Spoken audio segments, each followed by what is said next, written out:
Hello, this is Essie, the homeless woman. I hope you guys are doing good. I'm doing good. I didn't get much sleep last night because this morning the sun came out and it got hot really fast, so I had to get on up. So I was kind of sleepy all day, but I feel a little good. I feel good right now. I've listened to me some oldies. You know that'll always do it to you, make you feel good. I listened to Renee and Angela, Your Smile, and a few other oldies, some Whitney Houston, to get me in the mood to tell this story time. So I've been liking all you guys' comments. I see it's more people in the world that are like-minded like me, and I love that. I love communicating with people that understand what I'm saying. Every now and then I get one or two that go off in left field, and I be like, did they listen to my video? Because it don't sound like it by that comment. But I come to realize that it's a lot of messy people in the world, and messy people don't like messing with other messy people. They like to mess with people, peaceful people, people that don't like mess and don't like stress. Them the ones they target. Because they can't win with other messy people. They give them too much of a fight. So, um, I just, uh, I block them. That's how I deal with that. I don't have time to keep going back and forth with messy people. So, this video is about the day my car got towed. hmm So I'm gonna start from um, when I first became homeless. I believe it was in February the 5th to be exact, 2011. My registration on my car was due the end of March, so that's soon. And I didn't have no money to register my car. And to be quite honest with you, if I had had some money, it would have went on food and gas. Because when you get in a desperate need, when you get homeless and you hungry and stuff, you don't be thinking about other stuff like that. You be thinking about surviving. You be thinking about food, okay? You don't be thinking about registration on the car. So I wasn't thinking about that. So I got a ticket shortly after my registration expired. I was sitting at a lake and police rolled by and they saw me and put the ticket on my car. So I extended the ticket until I just let it go. I'm like, I can't pay that ticket. So I drove around for 8 years with expired tags.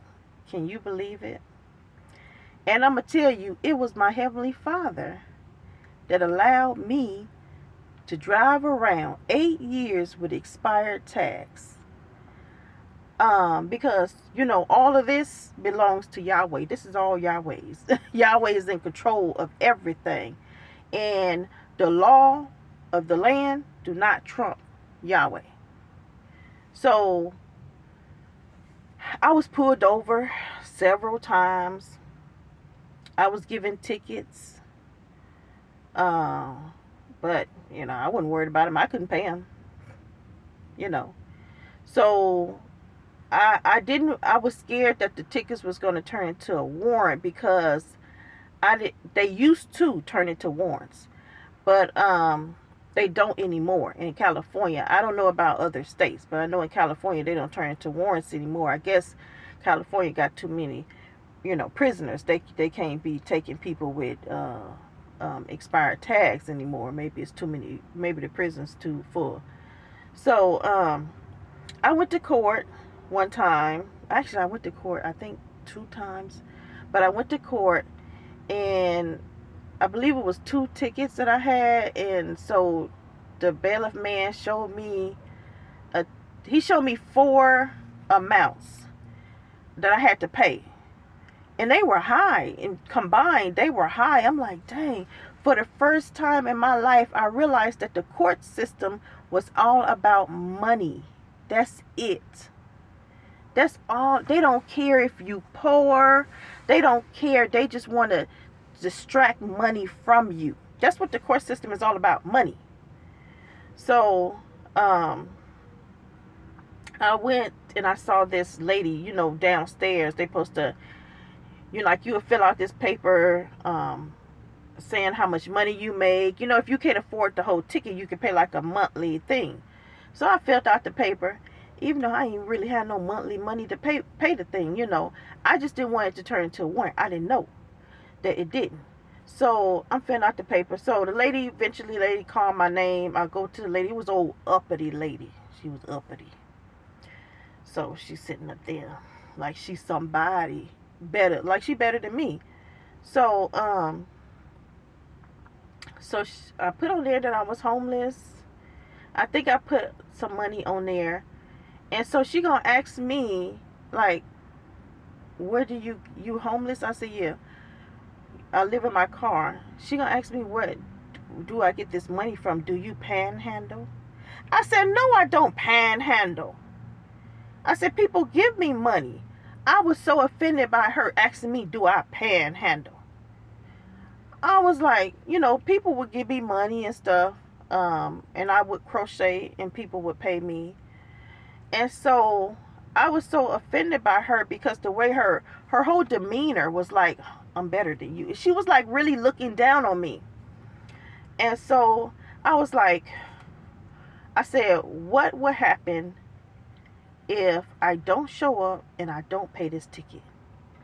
And she said, you will get, I think she said $300 will be added onto the ticket and your license will be suspended. I said, that's it? She said, that's it. I got up and walked away. I ain't say nothing else to her. Got up and walked away. Like I really care about that. I'm already driving around with expired tags, no insurance, and license. I don't know if, whether it was good or not at the time. I think it was, but eventually it did get suspended for a period of time. But that was the least of my worries. My worries was surviving, eating, just in getting the necessities that I needed to survive. I didn't care about all that other stuff. So, let me see. Now, I was homeless. Well, I'm still homeless, but I started being homeless from 2011, February 2011. Okay, and then to 2019, I believe it was February actually, in 2019, I started working at the gas station. I worked for about, I think, a month. So I had the graveyard shift, and I'm in my car. I had to go to work that night. So this is morning, but I have to go to work that night. This is a Thursday morning. And so I'm in my car and it's pretty hot, so I'm running the AC. So all of a sudden I hear a knock at the door, at the window. And it was the police. He was really, I heard him say later on that he was really looking at the RV that was parked next to my van. And by him looking at the RV is what made him hear my car running and then saw that my tags were expired. So he came to me because nobody was in the RV when he was there. So then I didn't let my window all the way down. I kind of cracked it some, but I had coverings. I had like a jacket covering this window. And so I had it kind of cracked some, and then I had the jacket kind of moved over a little bit. And he didn't like that. He didn't like that he couldn't see in my car. So he took his hand and he jerked it down. He ripped my jacket. And when I looked in his eyes, it was like evil, like rage, when I looked in his eyes. And I was like, is you racist? He didn't say anything. He just looked at me buck-eyed. So, this is kind of like a traumatic story that I'm telling you guys about. So, he wanted to see, was my car stolen? Like, really, I'm going to steal a car and I'm going to live in it. I mean, it gets me the way these people think about us. You know what I'm saying? It gets me the way they think about us. I'm going to steal a car and I'm going to live in it. Out in the open, in the city, Not somewhere hidden, out in the open at a shopping center. So, my VIN number, you have a VIN number on your dash. Well, at one time I had a bunch of stuff on my dash. So, some papers got stuck in there and I couldn't get it out. And it might look like I was trying to hide my VIN, but I wasn't. I really tried to get that little paper out, but I couldn't get it out. So he wanted me to open my door so he can check the VIN, right here on the opening of the door, which I didn't know that there was a VIN right there until that day. So, I had on a dress, but I didn't have on a bra. Excuse me. And so I didn't want to step out the car without putting on the bra. So I told him, can I put on some pants? He didn't know I had on the dress because I had cover over my lap. So I could have had on a shirt, a top. He didn't know. He couldn't see. And so he had such a hard time letting me put on some pants. It took him the longest. I don't know, if you paranoid, why are you a police? If you paranoid of a 5'2", little heavy set black woman, and you a tall, slim, healthy police officer, if you so paranoid and scared of me, then why are you a police? Seriously.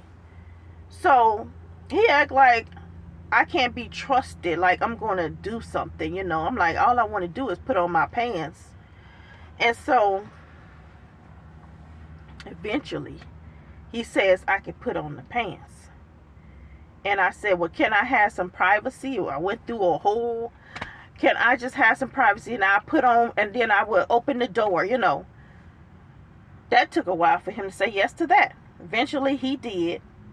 So I put on my bra. And so when I stepped out, there was another officer there. Now, the other officer, the one that first knocked on my window, is a Caucasian man. The other one is Hispanic.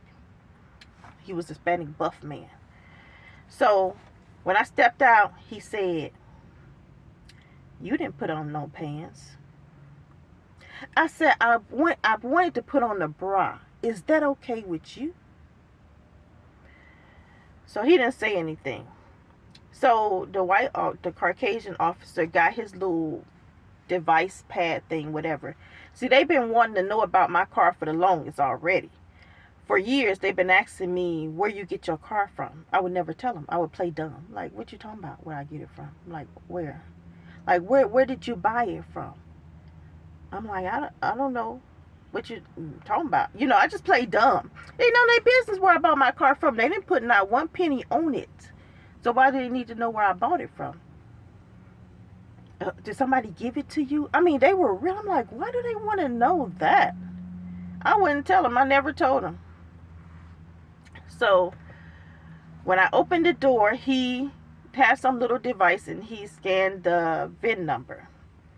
So when he scanned the VIN number, now they both standing up there, ain't saying nothing. Because it didn't come up stolen. Because it's not stolen. I don't know what's wrong with these people. They act like just because you're homeless now, that you did not have a life before, that you had, I had a life before homelessness. I had a job. I had my own apartment. I had my own car. I had a life before homelessness. So I don't understand, why do they act like I didn't? Like I just been in this situation from birth? Really? So they're standing up there looking stupid after they see that the car is not stolen. So I said, all y'all do is go around harassing homeless people. And when I said that, the Hispanic officer told the Caucasian officer, block her in. So the Caucasian officer go get his car, and he pull up in front of my car. We gonna tow your car. And so I'm standing there. And so I'm really not taking it too seriously, because I've been driving the car for 8 years and it haven't been towed. So they waiting for the tow truck. And the Caucasian officer says to me, if you had been nice, we wouldn't have told you. Wait a minute, what he said. We wouldn't tow your car if you had been nice. And I said, so that's the reason you towed my car? Because I'm not nice? And he said, no, because of the tags. I said, no, but that's what you just said. You towed my car because I wasn't nice. And then he shook his head like this. I said, but you just said it. And so when I said that, he walked away. Because they're not supposed to do things like that. That's against the law. You're supposed to, if you're going to do anything to someone, like tow their car, you're supposed to tow it because of the tags. You're not supposed to tow my car because I wasn't nice to you. So, and it goes to show you that is the reason why they towed my car, because I wasn't nice to them. I've been driving it for 8 years, and now when I make that comment, now you towing my car? That was the reason why. So, when the tow truck gets here, I don't know if I sat down in the car before the tow truck got to us or after. But at some point, I sat down in the driver's seat, and then I held on to the steering wheel. Like, if they try to pull me, I'm gonna give them a hard time. So, because this is my home. So, they called. I asked for them to call a sergeant. A sergeant came. Oh, I don't know. He might have been a watch commander. I don't know which one. So he came, and he was nicer than the other two, than the Caucasian man and the Hispanic man. He was nicer than they were. If I honestly believe, if that watch commander wasn't there, they probably would have tried to put hands on me. I honestly believe that, because he was, to me, I felt like he was more de-escalating the situation. The other two officers was escalating it. And so, the watch commander is trying to talk to me to get me out of the car, and I'm not moving. And so at some point I look over, and I see the Hispanic officer. Now, he looks like he could be a football player, big as he is, with muscles and everything. And he's standing in a like, you know how when they kick the ball, you know how they all stand like with their legs open, and like, that's how he was standing. I'm like, when I looked over like, you acting like you're gonna attack me. And so when I said that, the watch commander noticed him and told him to stand down. So he stands down and he walks away. So then I'm still the watch commander is still trying to get me to get out the car, and I'm not getting out the car. Then I look over, and now here's the Caucasian officer standing in the same position as the Hispanic officer, like he's finna tackle me or something. And I'm like, I said something to him. So the watch commander tells him to stand down. I look back over, he's still standing in the same position. I said, this one is disobedient. So eventually he walks away.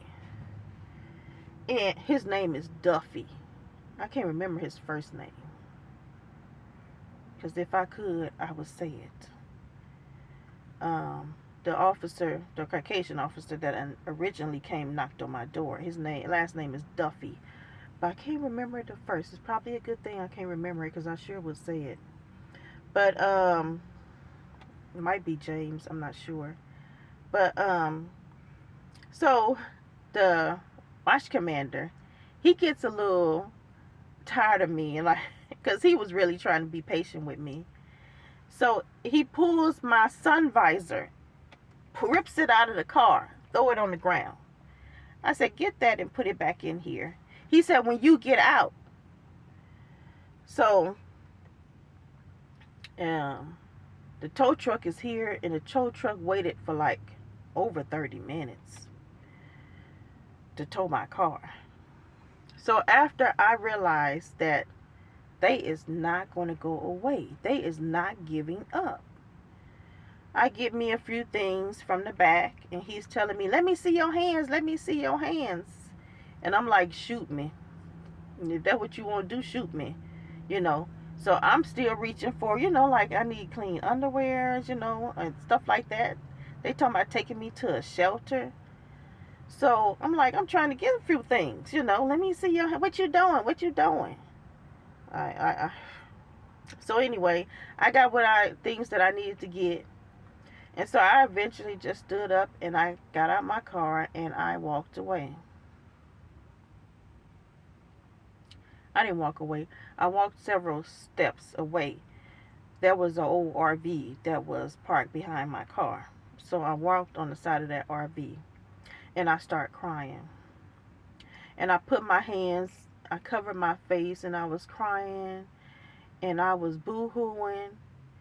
And, you know how kids do when they cry, how they breathe. I was doing that, but I was faking. I was hurt and traumatized that they were taking my car, but all that crying and stuff, I was faking. I was hoping that they would have some compassion and not take my car. Like I see Caucasian women, when they cry, the police have compassion on them, and they don't do what they plan on doing to them. So I was hoping that I do the same thing, and it'll work for me. I learned that black tears don't work in the United States with the police. I have seen other documentaries where the police is doing things to black people, and the black person is crying, pleading, begging. It does not work. They don't care about black tears. I saw a video with 2 young black girls. I think they were in LA. LA. And they didn't have their babies in a car seat. So the police pulled them over. And the police was trying to take their babies away from them because they didn't have them in a car seat. The police didn't let someone come to pick them up. One of the girls had a car seat in the trunk, but she didn't have, it was so many of them in the car, she didn't have space to put the car seat. So they had to hold a couple of the babies. Might have been 3 babies in that car. So because of that, they're going to take the car. And the girl was like, well, let me call someone, to come and pick me up. And there'd be a car seat. They didn't even want to work with them. Whoever heard of you taking someone's kids because there's no car seat in the car? When have the police ever done that? Well, they do it to black people. So when these girls are pleading, crying, one of the babies is 3 weeks old. The other one was older, but she was still a baby. They're pleading, they're crying to the It was the sheriff. It wasn't the police, it was the sheriff. Pleading and crying. I don't know if y'all seen that video. It's traumatic. It really is. As a black person, it's traumatic to see. And the sheriff,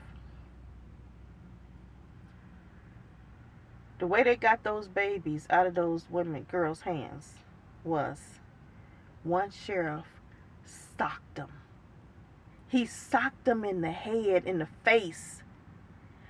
I didn't see, it was one sitting on the ground. I didn't see when he socked that one. I think I heard that he had socked her one time. And that's how he was able to get they was able to get the babies from him. But the girl that was standing up by the back of the car, her baby was 3 weeks old. She didn't want to give her baby up. Of course, you don't want to give your baby up. Not for something so minor like that. That police socked that girl like 2 or 3 times in hard. And that's how they got the baby from her.